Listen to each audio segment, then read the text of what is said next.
This is Umair, your Customer Success Manager for Modern Work. It's time for another Teams TidBits.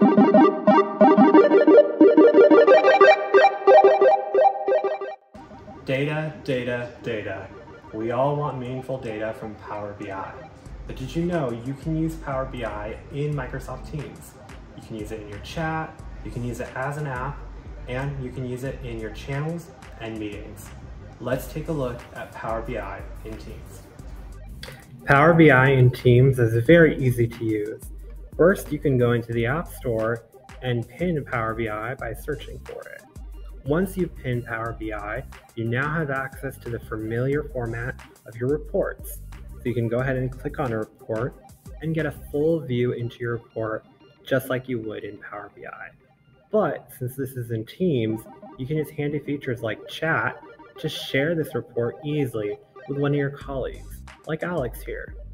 Alex will receive it in the chat pane inside of Microsoft Teams, and he can access it.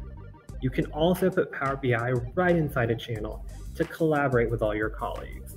Use the tab button in a channel, search for Power BI, add the report you wish, and now the report is here inside of your channel within Microsoft Teams. What if you want to collaborate in a meeting, in a live meeting? Click on the meeting, go ahead and click on the plus sign to add it as a tab. And once you find the Power BI tab, add the report you wish, and you've got it right here in the Microsoft Teams meeting. Join the meeting and you're all set.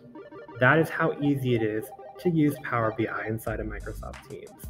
You can find everything we've talked about and how to use Microsoft Power BI in Teams at aka.ms/TeamsT. We hope to see you next week.